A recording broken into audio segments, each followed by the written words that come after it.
In 2023, a survey by payroll.org laid bare that 78% of Americans are in a perpetual cycle, living paycheck to paycheck. But it's not merely those at the bottom rung that are living in this cycle of going to work just to pay their bills. 47% of people earning over six figures are also trapped in the same cycle, with their financial freedom being nothing more than a mirage behind shiny numbers. Many sports icons, from Allen Iverson to Mike Tyson and John Daly, have seen their massive fortunes slip between their fingers in the span of just a few years. In fact, most professional athletes go broke after 3 years of retirement. And if that wasn't alarming enough, Americans are now shouldering the heaviest credit card debt in recorded history, proving that in today's society, spending is more of a sport and saving a forgotten art. Of course, these statistics are reflective of the US alone, but many other countries are in the same boat. Canada, the UK, and Japan are just a few others that continue on the same path. This poses a great question about money itself, because a lot of our motivations in life have an underlying desire to acquire it. But what's the point in acquiring money if the bigger issue seems to be with our ability to manage it? Does it really matter if you're earning more than six figures a year? If, by the end of that year, you have nothing left to show for it? And how did we get here? It's time we crack the code on this and learn a smarter approach to understanding money. We're talking about the principles that are commonly taught in personal finance, but so often missed in formal education. Without these, the cycle will continue, bringing forth the potential that only a select few ones will actually be living, while the rest are just getting by. When we talk about success, what images flash through your mind? Is it the massive mansion, the shiny new car, or the roar of applause in a packed auditorium? Society tells us that these are the marks of a life well lived. But is that really the truth? Or are we missing something far deeper? We've all heard the phrase, money doesn't bring you happiness.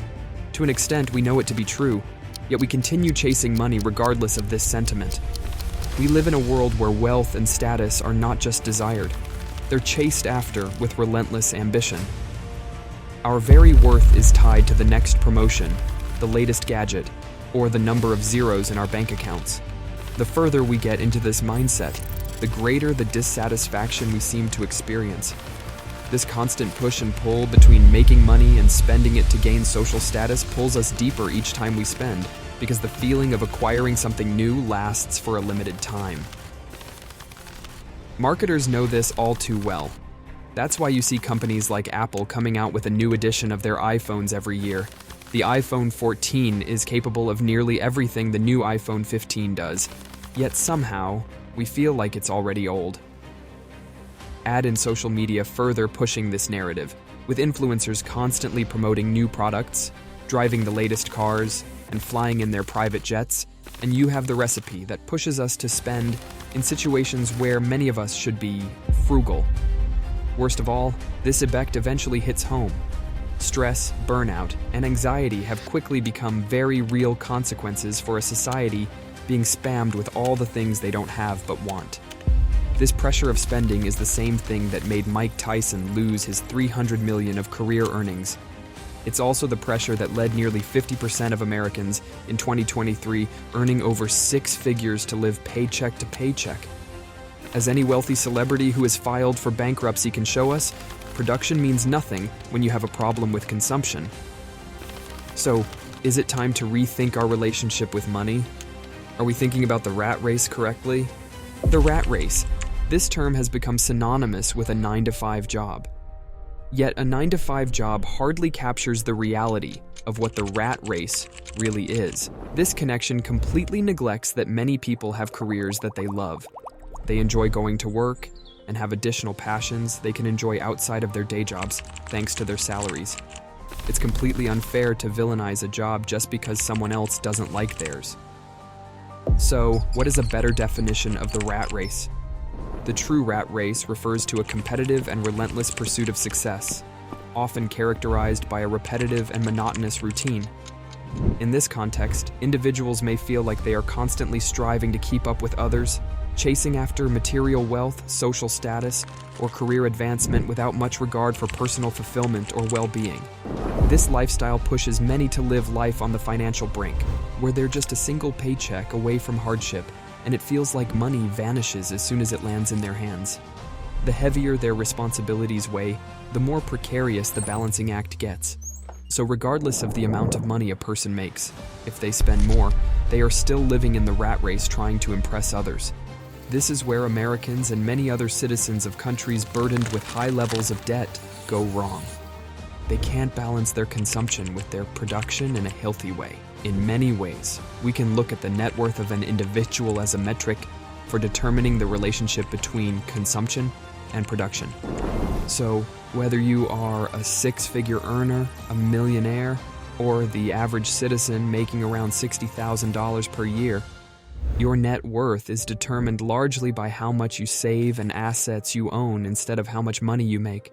Because even if you make six figures, if you're constantly in debt, needing your job to pay the debts, all it takes is the loss of a job, an unexpected health accident, or any unexpected circumstance for that matter, to throw your entire financial position into turmoil. This is exactly what happened to so many of those superstar athletes mentioned earlier, who went from rags to riches, only to end up back in the rags. While they made a ton of money, they were constantly living on the edge, one paycheck away from distress. In these scenarios, regardless of how much you make, your job no longer becomes an option. It becomes a necessity. This is the real problem facing so many people today. There is no control over the consumption, but it's not just a coincidence. Marketing campaigns and social media have made it nearly impossible to not compare yourself against someone else. With the touch of a button, we can endlessly scroll for hours comparing our lives to strangers that we know nothing about. It's an innate response to measure our own level of success, but it hardly ever does us any good. This pushes us deeper into consumerism, making even high earners susceptible to becoming a part of the rat race. So, if money doesn't determine whether or not we are a part of the rat race, what does? And how do we go about breaking this cycle? Is there a future where we can turn the tide of debt? While it may seem like there is little hope, a growing number of people are stepping on the beaten track, exploring philosophies and lifestyles that sidestep the rat race entirely. Take, for example, minimalism. The philosophy behind minimalism is simple. People swap the clutter for clarity and possessions for experiences, and in doing so, they often find a sense of peace that no amount of money can buy. Why? Because they begin to change their value systems. You see, behind all the spending lies a set of values that drive their desires. For the majority of Americans, vanity is high on the values list because it makes them feel like they are successful and above average. But there is a catch. Only so many people can reach that coveted top 10%. This leaves anyone in the bottom 90% feeling worthless and forgotten. But is this really a set of values worth holding? While capitalism drives productivity, it doesn't have to determine our overall worth. Research has shown that changing your values can profoundly impact your mental well-being and finances. A series of studies published in the Journal of Economic Psychology found that individuals who endorsed materialistic values exhibited higher levels of financial worries, poorer money management skills, and a greater tendency towards compulsive buying and spending. The study also found direct links between overspending and deep financial debts. That's why so many millennials have recently embraced minimalism. They are rejecting the same values their parents had because it's no longer working. And it's not just about working less, it's about living more. We're seeing a viable path to balance, happiness, and genuine success by changing what we care about, a sort of recalibration of what it means to live a good life by adjusting our values. Another philosophy that's slowly been catching on is living below your means. While this may sound horrible at first, make no mistake, this isn't about diminishing your life's quality, it's about amplifying it. It's realizing that the excess we often chase doesn't equate to excess happiness. By recalibrating our lifestyle to one that's sustainable, we unlock a new form of wealth, one that's measured not in currency, but in longevity and joy. People are finding ways to connect and celebrate without spending ridiculous amounts of money. They are choosing to buy used items instead of new because the used items work and look just as good. The sum of all these small actions leads to a gradual increase in wealth that accumulates and can be used to invest. Invest into assets like stocks, bonds, and eventually real estate. This is where true wealth is being built, and many of these individuals are getting further and further ahead as a result of this change in philosophy. So, before you even think about increasing your production, you need to take a hard look at your consumption to determine where your money is going. Changing the way you think and consume is the first step to breaking out of the rat race. And there are several tools that can help you along the way. While there are several financial influencers on YouTube that talk about these tools all the time, like the Andre Jicks, Graham Steffens, and Dave Ramsey's, they're also not pinching pennies into a six-figure income with their massive YouTube channels. This makes it increasingly harder to believe what they are saying is true. But some of it is. The lessons they are often preaching are the fundamentals of finance. For example, keeping track of your spending through journaling. By tracking your income and expenses, you shine a light on the patterns that often go unnoticed. Those subtle leaks that can lead to a ship sinking over time is what gets exposed and fixed before it's too late. Another one is creating an emergency fund for the rainy days. It's the difference between a minor setback and a catastrophe. By creating an emergency fund, you are preparing for the future, whatever it may hold. And finally, we can't ignore investing into index funds which build your wealth over time. All of these are great advice if a person has the means to do so and is willing to change their habits in consumption. It all comes back to the three main factors: consumption, production, and the set of values which you use to live your life by. We've talked a lot about consumption and values, but there is no denying that increasing your production can also drastically improve your quality of life. The problem is that all too often this is the only factor that so many people choose to focus on. It's the capitalist mindset, one that society has painted as the only way out of the so-called rat race, but as you know now, that's clearly a fallacy. So, where do you go from here?